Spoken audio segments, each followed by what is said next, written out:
said, look, dude, don't bother explaining to me what these people are doing.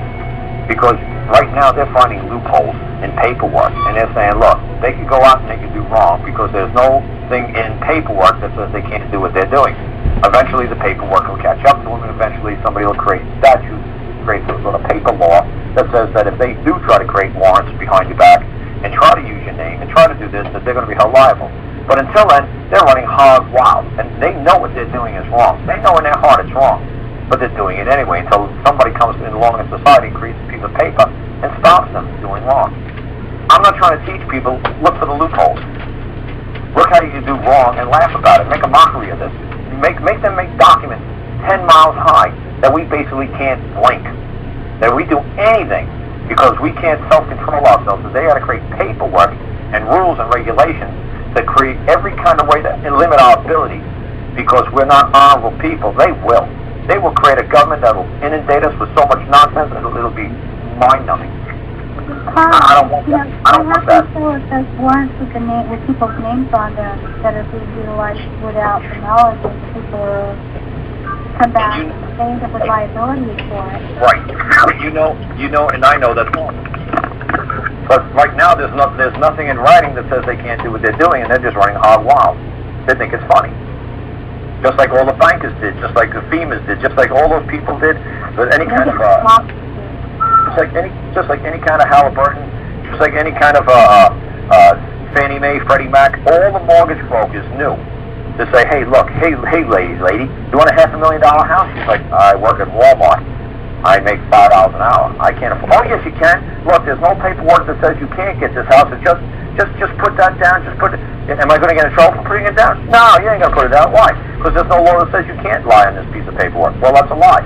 Well, you're not breaking the law because there's no law that says that you can be held liable for lying. So go ahead and put it down. You want that $100,000 $1 million house? Yeah. So, well, say you make $1 million a year. You're going to get in trouble? No. Why? Because there's no law that says you can't do it. So do it. Well, you can get away with it.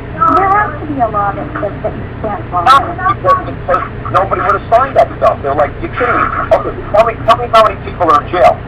Tell me how many people are in jail for fudging on their mortgage application. Tell me how many people, how many mass sweeps. Not a single man, woman is sitting in jail because they fibbed a little bit on their mortgage application. Well, the people doing the mortgage paperwork are committing a crime themselves. Who signed it? The man and woman who got the mortgage, didn't they? They fibbed, and they knew they were the last to endorse it, whoever deposited it. It doesn't matter, man. If somebody tried to get me to sign a piece of paper, say, come on, Karl, just say you make an extra penny a year. Just one penny. That way you get a $3 million house. I was like, no, that's fraud. It's going to catch me in the end. It's going to bite me in the ass. I know it's wrong. I'm not going to do it. I don't want to get involved. Something's wrong here. Something stinks. Something's going to collapse. This can't work. If everybody's doing it. $1 million house is too big to clean. What about $1 million house? Too big to clean, in my opinion. Okay, I can't really hear with the kid in the background. That's all right, man. But like I said, all I'm trying to basically say is if you know it's wrong, and just don't effing do it. And then when it all blows up in your face and says, there's no way in the world we could afford $1 million house, and you think, how much money were you making?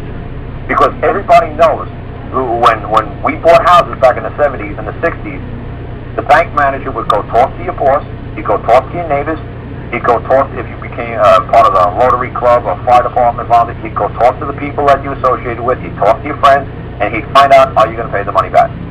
That's what he would do back in the 60s and back in the 70s. And then he would not give you a loan. If you made $30,000 a year, he would not give you a loan for more than $60,000. He would not do it.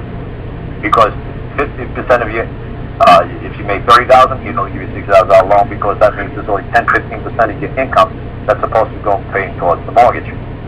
Not 50%, not 60%, not 70%. So people didn't want to know the rules of how to borrow money, and they just said, hey, you know what, we could borrow $1 million, right? Oh, wow, really? Woohoo!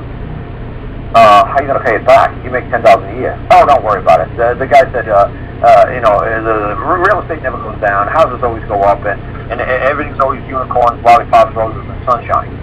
And you believed them. Yeah, really. And you don't think it was too good to be true. Well, I saw all the people on TV in those little mini commercials. Look, we could become a billionaire in real estate in 30 seconds or less. Everybody's doing it. Everybody's jumping off the building. Everybody's smoking dope. Everybody's doing LSD. Woohoo! Join the club. You don't want to be left behind. What, are you kidding me? This is retarded. This is the most ridiculous thing I've ever seen in my life. Don't you guys have any idea how finance works? You're overextending yourself. You're never going to be able to pay the debt that's due. Are you out of your effing mind? And there you go. Why don't somebody Google me and see if Karl Lentz ever filed for a mortgage? Tell me you don't think I knew what was going on back then, that anybody could get an effing mortgage. I was doing satellite installs. It was funny, man. I went into this house and it was full of Ugandans. And they were all wearing their tribal dress. It was so funny.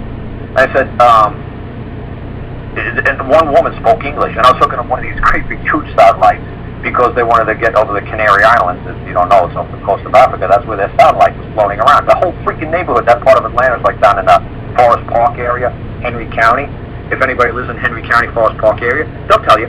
There's a whole suburbs that were full of like Nicaraguans and Ugandans. That's probably desolate now because every single freaking home was like sold. It was like 1,000 freaking homes to these Africans. They didn't speak freaking English. So if we would put these satellites so they could listen to their native language, their native programming. I went in the house and I said to the lady, what's all these guys doing here? And I said, oh, they're just my brothers and cousins and that's what are they doing here? Are they working? No. So what are they doing? Oh, they're just enjoying America for a year or two. What do you mean for a year or two?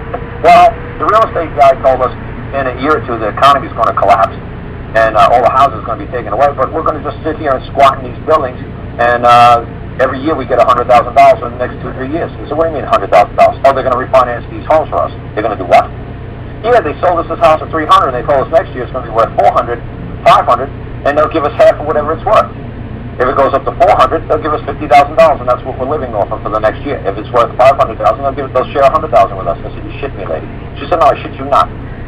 So they said it might cost about $800,000, $900,000, and then they're going to ship us all back home because we're not going to be able to afford to stay here because this is how we're getting our money.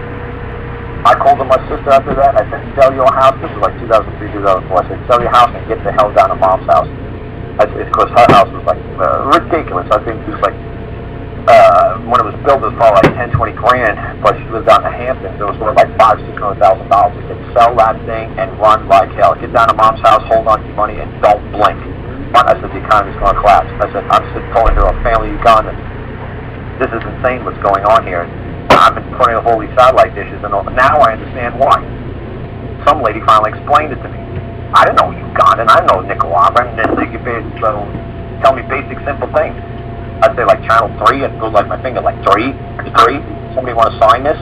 And they'd sign it. I was like, you know, how are they going to pay for this thing? And the lady finally explained to me how they're going to pay for all this. I said, how do you guys pay for all this shit if none of you going to work?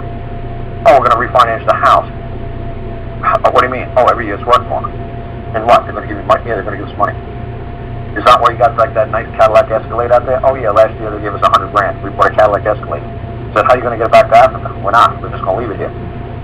You're kidding me? No, we're just going to enjoy America for a couple of years and we'll hell home. I said, okay, this sounds like a plan. You don't think I could have jumped on a boat and said, hey, get me hooked up with a free house? Of course I could have. I said, no, something's rotten in Denmark. I called my family and said, stop whatever the hell you're buying, get the hell out of there, sell whatever you got, and run to Mom's farm. Because some shit's going to hit the fan in a couple of years. And my sister sold her house in 2007. She got like $400,000. And the economy collapsed in 2007, 2008, and I guarantee you they couldn't get 50 grand for that house she sold. Look at the housing prices here in the county I live in, Rockbridge County. Google it. The median household price in 2007 was being sold for like $400,000, man. The last year, I think, was $42,000 or $43,000, the average house, because obviously a lot of houses were being foreclosed or mortgaged on. It's ridiculous what happened. But don't tell me that you guys didn't watch those silly commercials at 2, 3 o'clock in the morning and said, oh, everybody can be a billionaire in 30 seconds or less. And realize, wait a second, these morons who are doing this, they're freaking morons. I wouldn't trust this kid to babysit my kids. This guy's a creep. Thank